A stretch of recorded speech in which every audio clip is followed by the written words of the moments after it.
안녕하세요. 좋은 아침입니다. 오늘은 2021년 4월 16일 금요일 아침입니다. 안실교과 새벽기도 오신 여러분들을 진심으로 환영합니다. 저는 네파교회를 섬기는 정선옥이라고 합니다. 한 주일을 마감하는 이 시간에 우리 기도드리고 오늘 교과 내용을 살펴보도록 하겠습니다. 기도하겠습니다. 하늘에 계신 저희들의 아버지, 오늘 이 아침에도 하나님께서 조용한 모습으로 우리에게 찾아와 주셔서 감사를 드립니다. 하나님께서 우리에게 베풀어 주신 사랑과 하나님의 은혜와 하나님의 놀라우신 축복을 헤아려 보며 세워보며 오늘 하루를 보낼 수 있도록 주여 도와주시옵소서. 오늘 하루만큼은 특별히 하나님의 은혜에 젖는 그런 하루가 될 수 있도록 우리를 축복하여 주시옵소서. 오늘 이 시간에도 하나님께서 우리와 함께 하심으로 말미암아 하나님께서 우리를 향한 사랑을 또다시 한번 발견할 수 있는 시간 되게 하여 주옵기를 거룩하신 예수님 이름으로 기도드렸습니다.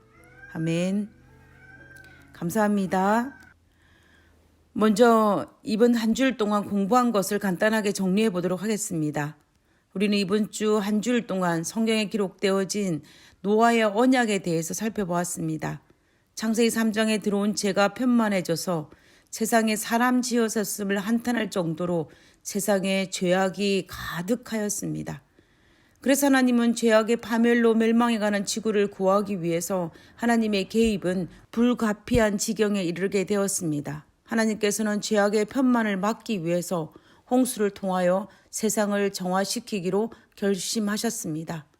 그 일을 하나님과 동행하는 의인 노아를 선택하여 그 일을 세상에 알리도록 하나님과 협력하게 하셨습니다.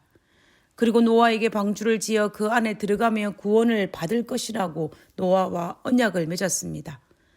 노아는 하나님의 언약을 믿었고 순종함으로 말미암아 사람들의 조롱 속에서도 방주를 지어 들어감으로 오직 노아만 구원을 얻었습니다. 끝까지 믿고 순종한 노아가 하나님의 은혜를 입은 것입니다. 그리고 노아 홍수 이후에 무지개를 통하여 후대의 모든 사람들과 언약을 맺었습니다. 48페이지에 있는 금요일 소지에 나오는 글을 한번 읽어보도록 하겠습니다. 자연계의 물리적 현상인 무지개는 세상을 다시는 홍수로 멸하지 않겠다는 하나님의 약속에 대한 적절한 상징이다. 홍수 이후에 지구의 기후 조건은 완전히 달라지므로 세계 거의 모든 지역에서 땅을 적시기 위해 내리던 이전의 은혜로운 이슬을 비가 대신하게 되며 비가 내리기 시작할 때마다 사람들의 공포심은 가라앉혀 줄 무엇인가를 필요하게 되었다. 영적인 마음을 가진 사람은 자연현상 가운데서 하나님에 관한 그분의 계시를 볼 수 있다.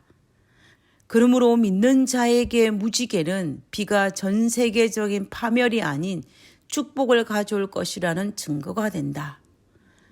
재림교회 주석에 있는 말씀입니다. 후대 사람들은 하늘에서 비가 내려도 두려워하는 마음이 아니라 하나님의 무지개 언약을 기억하며 축복임을 기억하며 편안과 감사와 하나님의 은혜를 생각하게 되었다라는 것입니다. 우리는 노아의 이런 언약에서도 알 수 있는 것처럼 하나님의 언약은 전폭적인 우리를 향한 하나님의 사랑과 배려입니다. 그리고 우리를 구원하기 위한 그분의 갈망으로 만들어진 것이 하나님의 언약이었음을 우리는 결코 부인할 수가 없습니다. 하나님의 일방적인 언약인 동시에 우리를 향한 일방적인 사랑이 바로 하나님의 언약이었던 것입니다. 이렇게 간단하게 이번 주 교과 공부를 정리를 하고 우리 핵심토에 있는 첫 번째 문제를 한번 다뤄보기를 원합니다. 첫 번째 문제에서는 한 설화를 소개하고 있습니다. 이 설화 내용을 읽기 전에 성경에 기록된 특별한 사건, 예를 들면은 창조나 노아 홍수와 같은 이러한 비슷한 사건에는 여러 가지 설화들이 존재한다는 것입니다. 그래서 성경을 부인하는 사람들은 성경에 기록된 창조와 노아 홍수 사건마저도 그 많은 설화 중에 하나로 치부하면서 성경의 권위를 부인하고자 시도하기도 합니다.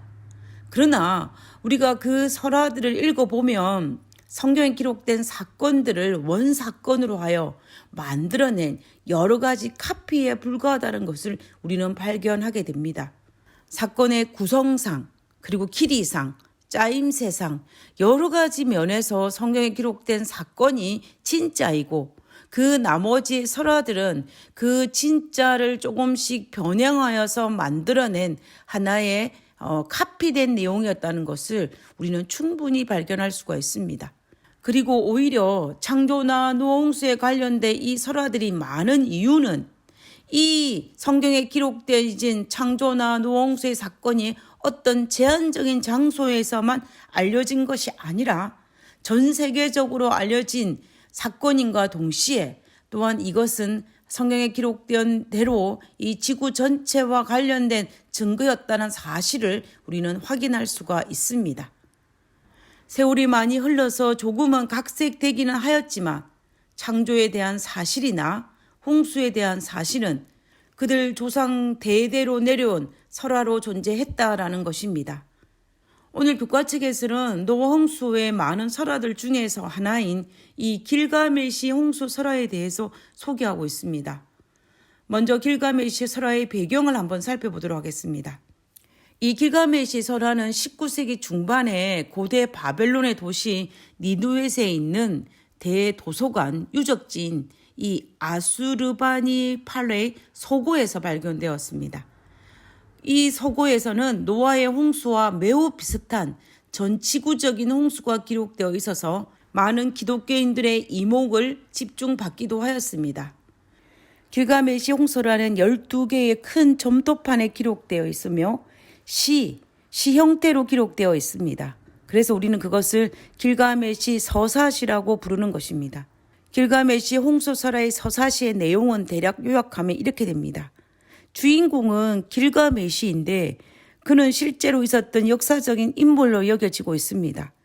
역사적으로 수메르 왕들의 명단에 의하면 길가메시는 우르크의 최초의 왕조에서 126년 동안 통치한 것으로 기록되어 있습니다. 이 오랜 통치 기간은 성경에 나오는 홍수 이전의 족장들의 나이와 비교하면 충분히 이해될 수 있는 부분입니다. 그런데 그 설화 내용의 주 목적이 무엇이었냐면은 그것은 이 길가메시가 얼마나 영웅적인 업적을 많이 남겼는지를 소개하고 있습니다. 그는 위대한 지식과 지혜를 가진 사람으로서 홍수 이전의 자료들을 보존했던 사람이라고 소개하고 있습니다. 길가메시는 우르크의 도시 성벽을 건축했던 일과 우르크의 엔나 사원을 세운 일을 포함하여 그가 이루어 놓았던 모든 일들을 점토판 위에 기록하여 놓았습니다. 그러나 그는 그렇게 많은 업적을 남겼지만은 그는 억압적인 군주였습니다. 이것들 때문에 백성들의 원성을 샀고 강압적인 군주 길가메시와 싸워서 이길 수 있는 강적을 만들어 달라고 울부짖게 되었습니다. 그래서 길가메시와 싸울 수 있는 엔키투라는 인물이 등장하게 되었고 그와 길가메시와 큰 싸움이 일어났습니다. 그런데 이상하게도 이 전쟁이 끝나고 난 이후에 이 길가메시와 그의 대적이었던 이 엔키투라는 인물은 가장 친한 친구 사이로 변하게 되었습니다. 이 둘은 많은 위험한 모험들을 겪게 되면서 명성을 얻게 되었고 엔키투는 결국 그 모험으로 인하여 죽게 되었습니다. 그 후 길가메시는 죽음에 대한 두려움을 느끼게 되었으며 영원히 죽지 않은 방법을 찾기로 결심을 하게 됩니다. 그래서 그는 영원히 죽지 않는 방법을 찾기 위한 여러 가지 시도 끝에 그는 성경의 노아를 닮은 우트 타파 쉬팀이라는 사람을 만나게 됩니다. 그는 인류를 파멸시켜버린 거대한 홍수를 이겨낼 배를 만들어 후에 불사 영원히 죽지 않게 되었던 인물이었습니다. 그는 그의 친척들과 모든 종류의 새들을 배에 태웠고 홍수 이후에 땅을 발견하기 위해 새들을 내어보냈고 배는 홍수 후에 산 위에 정박하였다라는 것입니다. 그리고 그 이야기는 길가메시가 죽은 엔키투를 만나기 위해서 지하세계로 방문하면서 설화의 내용은 끝이 나게 됩니다. 다른 설화들처럼 이 길가메시의 설화도 황당하기는 마찬가지인 것 같습니다. 그렇지만 확실한 것은 성경에 기록된 노아 홍수와 뼈대는 흡사하다는 것입니다.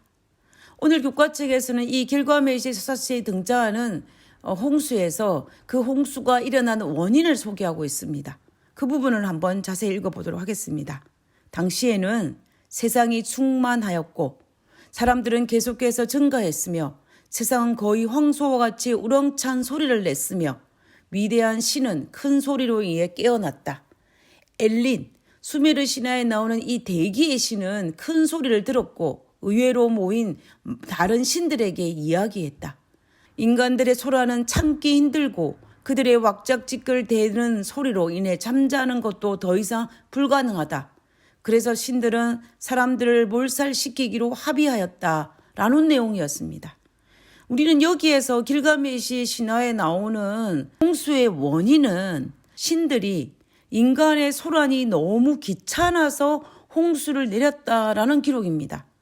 단순히 신들의 이기적인 자신의 욕심에 의해서 자신이 창조한 인간을 몰살시켰다라는 것입니다. 이것이 길가메시 서시에 등장하는 홍수 설화의 홍수의 원인입니다. 홍수가 일어난 이유입니다. 그러나 우리가 알다시피 창세기 6장부터 9장까지 소개되어지고 있는 성경에 기록된 노아 홍수의 근본 이유는 하나님께서 자신의 피조물을 구원하기 위한 목적이고 죄악으로 인하여 영원히 파멸해 가는 이 죄의 결과를 막기 위한 것이 그 목적이었다는 것을 우리는 알 수가 있었습니다. 길가메시에 등장하는 홍수의 원인과는 정반대입니다. 길가메시에 등장하는 홍수의 원인은 신들의 이기적인 목적이었다며 창세기 6장에 등장하는 노아 홍수의 원인은 신의 이타적인 우리를 향한 사랑이 원인이라는 것입니다. 이처럼 우리는 세상에 떠도는 이런 설화들은 성경에 기록된 사건과는 비교도 할 수 없을 만큼 그 내용이 엉성한 것도 있지만 그것보다 더 강한 것은 그 설화들에는 인류를 향한 하나님의 사랑과 우리를 구원하고자 하는 하나님의 갈망이 전혀 없음을 우리는 알 수가 있습니다. 오히려 그 설화들의 내용은 신들이 그들이 창조한 인간들을 하나의 부속물로 여기고 있다는 것을 우리는 여러 설화들을 통해서 확인할 수가 있습니다. 우리는 이런 설화들을 통해서 더욱 성경이 얼마나 권위 있는 책이며 하나님이 우리를 향한 사랑과 우리를 구원하고자 하는 하나님의 갈망이 큰지를 알 수가 있습니다. 오늘 하루도 하나님께서 우리를 향한 사랑과 우리를 구원하고자 하는 그 갈망으로 인하여 감사한 하루 보내시기를 바랍니다. 우리 모두 노아처럼 하나님의 은혜를 믿음으로 순종하여 받아들여 은혜를 입은 남은 자가 되기를 간절히 바라면서 이번 주 교과 모두를 마치고자 합니다. 기도하고 마치겠습니다. 하나님 감사합니다. 하나님께서 인류를 사랑하시어 우리에게 홍수를 통하여서 죄의 파멸로 가는 것을 멈춰주심을 인하여 감사를 드립니다. 하나님, 노아가 하나님의 은혜를 입었던 것처럼 하나님 이 죄악으로 멸망해가는 이 지구를 구원하기 위해서 이 땅에 다시 오실 그 예수님을 믿고 순종함으로 말미암아 우리도 노아처럼 은혜를 입은 남은 자가 될 수 있도록 주여 도와주시옵소서. 하늘 계신 하나님, 순간순간마다 우리가 어리석을 때마다 우리가 부족할 때마다 우리를 돌봐주시고 우리를 채워주시고 우리를 용서해 주시고 우리의 체질을 아신 하나님께서 우리와 함께 하심으로 말미암아 오직 우리는 하나님을 바라보고 살아갈 수 있도록 도와주시옵소서. 거룩하신 예수님 이름으로 감사 기도드렸습니다. 아멘. 감사합니다. 한 주일 잘 마감하시고 행복한 안식일 맞이하시기 바랍니다. 감사합니다.